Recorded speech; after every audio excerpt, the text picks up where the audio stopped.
Cette vidéo vous est présentée par la boutique liloujeux.ca, un service personnalisé par une équipe de passionnés d'ici.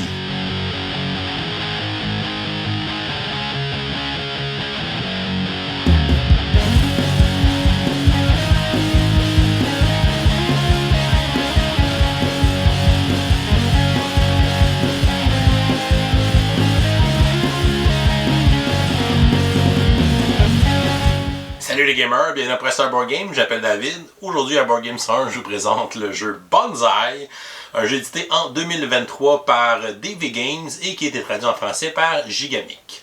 C'est un jeu d'un trio d'auteurs italiens qui se joue de 1 à 4 joueurs, donc un mode solo, et dont les parties vont durer environ 40 minutes. Le but du jeu est de marquer le plus de points. C'est un jeu de recrutement de cartes et de placement de tuiles dans lequel on va positionner des tuiles pour former un petit arbre bonsaï. Donc on va avoir des tuiles qui vont représenter le bois, les feuilles, les fleurs et les fruits de notre bonsaï. Et chaque type de tuile va nous donner un certain nombre de points. Et on va tenter de les placer aussi pour atteindre différents objectifs avant les autres joueurs pour gagner un maximum de points. Alors Bonsai, je vous montre comment on joue, ensuite je vous dis ce que j'en pense. On va installer une partie pour 2 joueurs. Premièrement, on va placer le plateau principal au milieu de la table.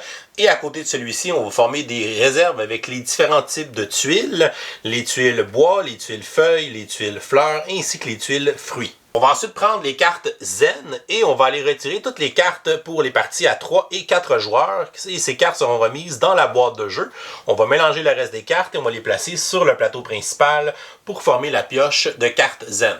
On va ensuite révéler les 4 premières cartes de la pioche et on va les placer face visible sur les 4 emplacements du plateau principal pour former le marché de départ. On va ensuite sélectionner au hasard 3 couleurs de tuiles objectifs pour la partie parmi les 5 et on va en retourner 2 dans la boîte de jeu. De plus, dans une partie à 2 joueurs, on va retirer l'objectif intermédiaire de chacune des couleurs. On aura donc la plus petite et la plus haute valeur d'objectif pour 3 couleurs. Chaque joueur va se choisir une couleur et recevoir sa tuile peau à sa couleur, sa tuile de départ, et va se prendre une carte aide de jeu. Le joueur le plus âgé sera désigné premier joueur et il va recevoir une tuile bois qu'il va placer sur sa tuile de départ au début de la partie. Le deuxième joueur, quant à lui, va recevoir une tuile bois ainsi qu'une tuile de feuilles qu'il va placer sur sa tuile de départ. Une partie de Bonsai se joue à tour de rôle.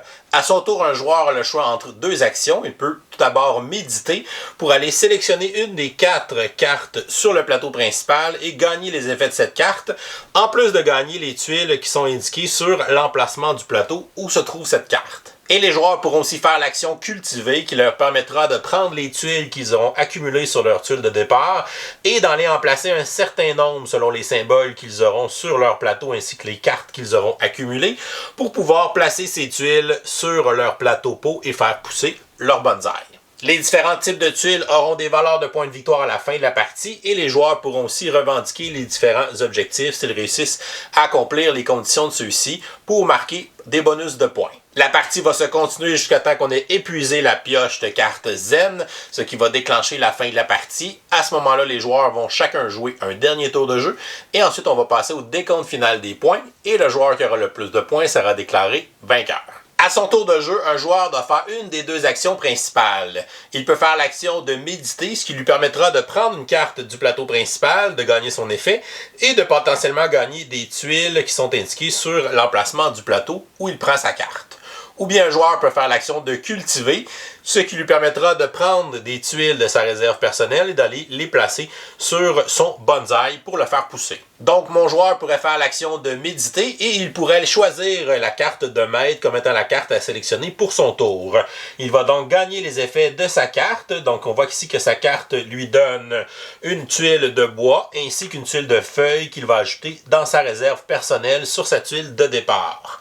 Il y a aussi des tuiles qu'il va gagner selon l'emplacement où il a pris sa carte, donc ici je peux gagner une tuile de bois et aussi gagner une tuile de fleurs. Après avoir activé l'effet de ma carte maître, je vais la retourner face cachée dans ma zone de jeu personnelle. Cette carte peut avoir une influence sur certains scorings à la fin de la partie. Par la suite, on va décaler les cartes du plateau principal vers la droite et on va prendre la première carte de la pioche qui va aller apparaître face visible dans l'emplacement juste à côté de la pioche. Et à la fin de son tour de jeu, on va vérifier si on ne dépasse pas la limite de tuiles de notre réserve personnelle. Donc, notre tuile de départ a une réserve maximale de 5 tuiles. J'ai présentement 5 tuiles, donc je suis à mon maximum. Si jamais j'ai plus de tuiles que ma capacité, à ce moment-là, je dois défausser des tuiles pour descendre à 5, qui est dans le cas de la tuile de départ. En plus des cartes maîtres, il existe 4 autres types de cartes qu'on peut retrouver dans le jeu. Il y a les cartes d'apprentis qui eux aussi auront un effet instantané quand on va les jouer. Donc ici on voit que c'est des flèches noires vers le haut, c'est-à-dire qu'on va pouvoir aller prendre des tuiles de ces sortes-là dans notre réserve personnelle et les placer directement dans notre bonsaï. Lorsqu'on va gagner cette carte, ici je peux placer une tuile de fleurs et je peux placer ici n'importe quelle tuile en respectant les règles de placement. De plus, je gagnerai aussi les tuiles qui sont indiquées par l'emplacement. Je peux décider de prendre les tuiles de l'emplacement avant de faire l'effet de ma carte lorsque je vais la sélectionner. Comme les cartes maîtres, les cartes apprentis, une fois utilisées, seront placées dans la pile de notre zone de jeu. On retrouve aussi des cartes parchemin comme celle-ci. Lorsqu'on va gagner des cartes parchemin, on va simplement les placer dans notre pile de cartes de notre zone personnelle. Ce sont des objectifs de fin de partie qui vont nous donner des points selon certaines conditions. Dans le cas de cette carte parchemin, il va me donner 2 points par carte apprenti qu'il y aura dans ma pile personnelle à la fin du jeu. On retrouve aussi des cartes outils. Lorsqu'on va sélectionner une carte outil, on va aller la placer dans notre zone de jeu, dans la section à la gauche de notre plateau personnel. Et on voit que cela va augmenter la capacité, donc le nombre de tuiles qu'on pourra conserver dans notre réserve personnelle. Donc, lorsque j'aurai cette carte, je pourrai maintenant avoir un maximum de 7 tuiles dans ma zone de jeu personnelle. Et le dernier type de cartes sont les cartes qui ont des symboles de tuiles, donc des cartes croissance. Lorsqu'on va gagner ces cartes, on va les placer dans la zone à la droite de notre tuile de départ et cela va nous donner davantage de symboles de tuiles, c'est-à-dire que lorsqu'on va faire l'action cultiver, on pourra prendre plus de tuiles de notre réserve pour les placer dans notre bonsaï. La deuxième action, l'action cultiver, nous permet d'aller poser un certain nombre de tuiles de notre réserve personnelle sur notre bonsaï. On peut placer un nombre de tuiles égal au nombre de symboles qu'on retrouve sur notre tuile de départ ainsi que nos cartes croissance. Donc, dans mon cas, je peux placer 2 tuiles feuilles, une tuile bois et une tuile de mon choix. Le joueur peut effectuer ses placements dans l'ordre de son choix, mais il doit respecter certaines conditions. Lorsqu'on place une tuile bois, elle doit être adjacente à une autre tuile bois, donc un des côtés de l'hexagone doit toucher à un autre hexagone de bois. Celui qui est déjà imprimé sur notre plateau pot, évidemment, compte comme une tuile de bois. Si on place une tuile feuille, la tuile feuille doit toucher aussi à un côté de tuile de bois. Donc, il faut obligatoirement qu'un des côtés de l'hexagone, donc le côté où il y a du bois, puisse toucher à une tuile de bois de mon bonsaï.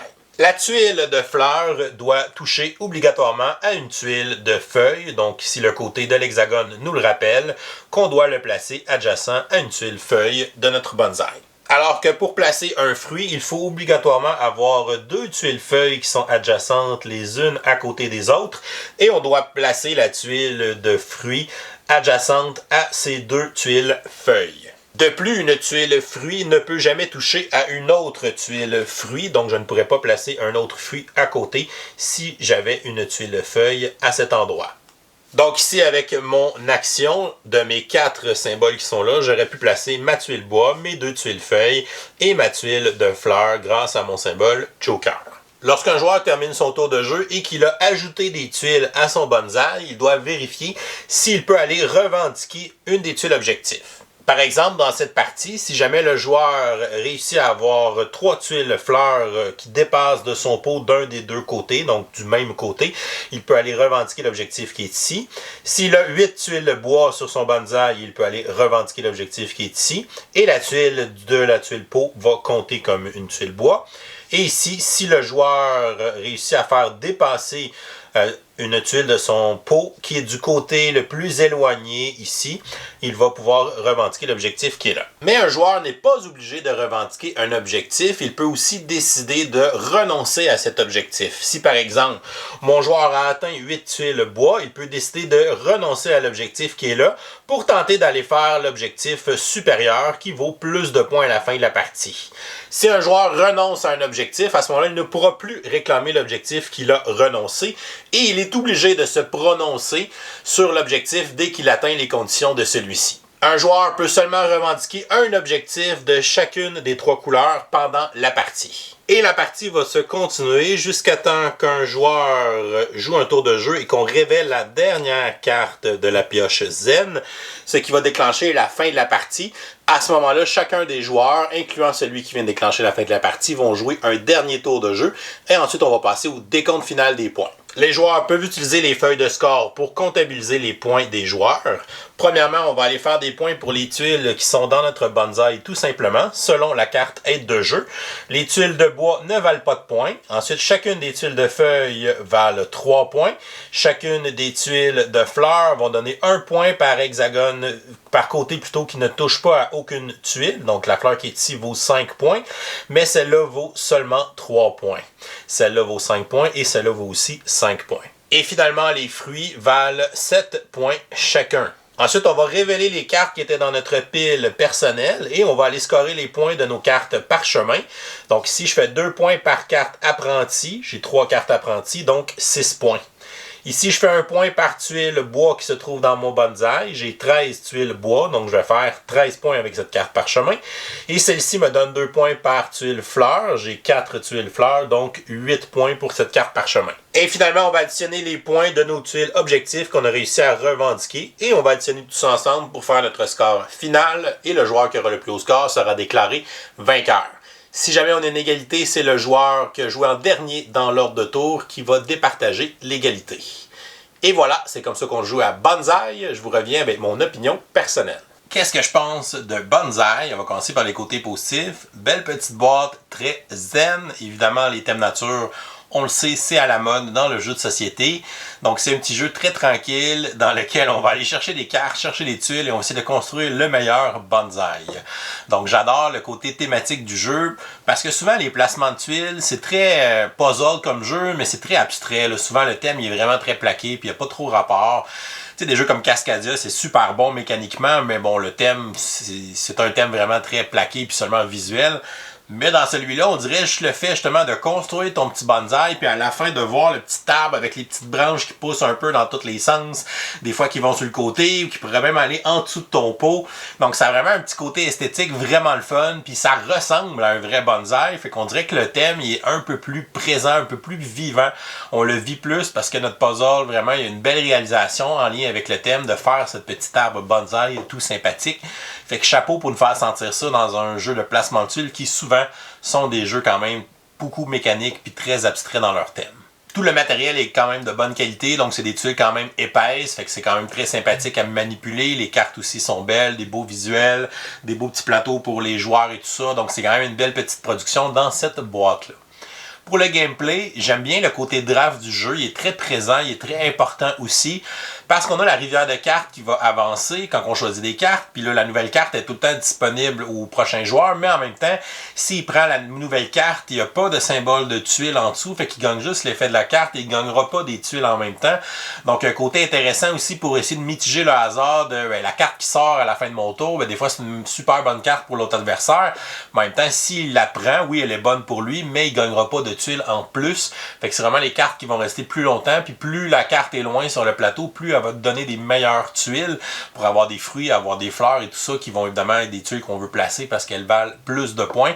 Fait que c'est une belle balance de la façon que le draft fonctionne avec les bonus que les emplacements vont donner, puis comment la rivière de cartes va progresser.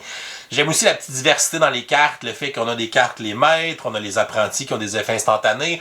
Fait que des fois, je peux miser sur ces effets-là pour m'avancer, faire des petits combos, essayer de faire des économies d'action en plaçant des tuiles avec ces cartes-là sans avoir à prendre l'action de placer des tuiles.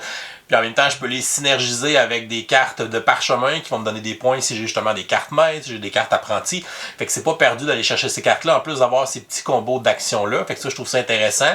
J'aime aussi le côté qu'on peut construire notre plateau personnel, on peut l'améliorer en fait. Je peux améliorer ma réserve de tuiles. Donc si j'ai 5 tuiles toute la partie, ben peut-être que des fois je vais être serré puis je vais faire souvent l'action d'aller placer des tuiles. Alors que si je réussis à avoir des outils, ben je vais pouvoir upgrader mon entrepôt. Puis là je vais pouvoir stocker 7, 9 tuiles. Fait que là je vais pouvoir faire des meilleurs tours quand je vais placer des tuiles. Si je suis allé chercher évidemment des cartes croissance qui donnent un petit effet de comboing, un petit côté engine building. Parce que si j'ai 3 3 ou 4 cartes de croissance, ben je vais avoir 7 symboles d'un coup. Fait que là, quand je vais faire une action d'aller placer des tuiles, je vais en placer beaucoup. Fait qu'il faut vraiment, j'essaie d'optimiser mes coups pour avoir à le faire le moins souvent possible, cette action-là de placement. Mais en même temps, elle est primordiale parce que si je place rien dans mon bonsaï, je fais pas de points, je fais pas les objectifs, j'avance pas trop mes cartes, parchemin, et etc. Fait que c'est vraiment très intéressant, un petit côté monté en puissance de la façon qu'on peut améliorer notre plateau puis faire des synergies ou des combos de cartes avec les différentes cartes qu'on va recruter. On a un livret de jeu qui est quand même bien écrit, une belle structure, c'est facile à comprendre. On a aussi un aide de jeu au verso avec les effets justement des cartes objectifs, donc d'écrire qu'est-ce qu'il faut réaliser pour avoir ces cartes d'objectifs-là. Puis les différentes cartes évidemment qu'on vient de parler, là, les effets des cartes qu'on va drafter. Fait que c'est quand même assez pratique. La carte aide de jeu, c'est juste un rappel sur le scoring, donc la valeur de points de victoire des différents types de tuiles dans notre bonsaï. Fait que c'est quand même toutes les informations cruciales du jeu se retrouvent sur l'aide de jeu puis sur le verso du livret. Fait que c'est facile à avoir accès à toutes ces informations. J'aime aussi la façon dont les tuiles d'objectifs fonctionnent. Ça fait différent de la majorité des jeux. C'est pas rare les jeux où on a des espèces d'objectifs communs. Puis évidemment, celui qui le réussit en premier fait plus de points. Celui qui réussit en deuxième fait un peu moins de points. Puis celui en troisième et ainsi de suite. Mais dans ce jeu-là, on a rajouté une autre dynamique. On a une dynamique un peu de push your luck. Parce que quand tu atteins un objectif, tu dois décider est-ce que je le prends et mon objectif de cette couleur-là est réclamé. Je peux pas aller en chercher un autre.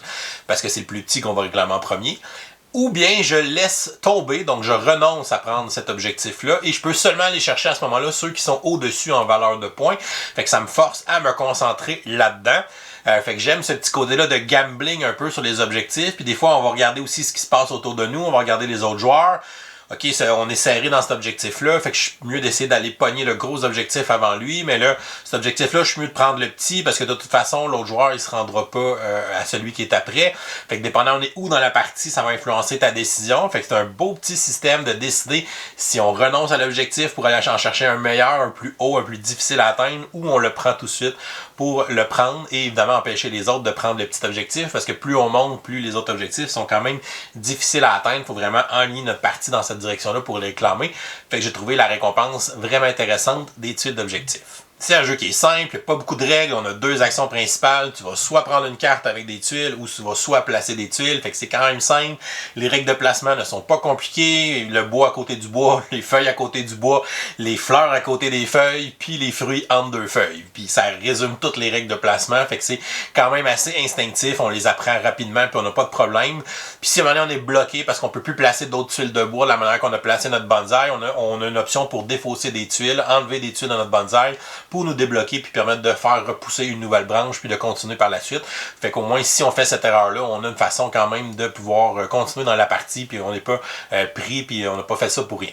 C'est un beau petit jeu puzzle, on a aussi un mode solo, ce qui est toujours intéressant dans ce type de jeu-là. J'aime comment il est construit, il y a 5 niveaux de difficulté différents et on va dans le fond avoir, à chaque fois qu'on va faire une des actions, là, soit méditer, soit cultiver, ça va enlever une carte du marché, fait que ça va faire cycler le marché comme ça, comme pour simuler qu'il y avait un deuxième joueur. Puis dans les scénarios 3, 4 et 5, on a même des règles optionnelles, en fait des règles supplémentaires plutôt qui sont dans ces scénarios-là. Fait que ça va quand même être un peu différent. Et on va aussi avoir des objectifs de points. Donc c'est pas juste un beat your own score. Donc si tu prends le scénario 3, ben là, tu as telle condition, il y a telle nouvelle règle et il faut que tu atteignes tant de points pour pouvoir être considéré une victoire dans ce scénario-là. Fait que c'est une belle progression en difficulté des scénarios solo. Fait que c'est quand même très bien pour ça. Pour les côtés négatifs, j'aime beaucoup les visuels des cartes, mais c'est un peu redondant dans le sens que c'est toutes les mêmes visuels. Fait que toutes les cartes maîtres ont le même bonhomme, toutes les cartes apprentis ont le même bonhomme. Donc c'est un peu paresseux côté visuel d'avoir tout le temps le même modèle à profusion sur les cartes. Sinon, les tuiles, évidemment, c'est des petites tuiles hexagonales qu'on veut positionner les unes par rapport aux autres. Fait que c'est facile d'accrocher notre puzzle ou de tout déplacer plein d'affaires puis là essayer de réorganiser nos trucs. Fait que c'est quand même un puzzle assez fragile. Fait qu'il faut faire attention, s'assurer de ne pas l'accrocher pendant qu'on joue. Puis la dernière chose, c'est le côté hasard, je trouve, pour les cartes parchemin, qui sont souvent des cartes qui te permettent de faire beaucoup de points si tu as réussi à maximiser ces éléments-là.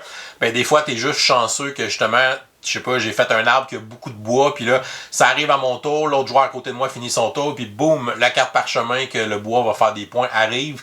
J'ai comme 15 bois, ça me donne 15 points de prendre cette carte-là. C'est sûr que ça vaut la peine, même si je gagne pas de tuiles, de la prendre. Fait que je trouve qu'il y a un côté très swingy de ces cartes parchemin-là quand elles arrivent tard dans la partie.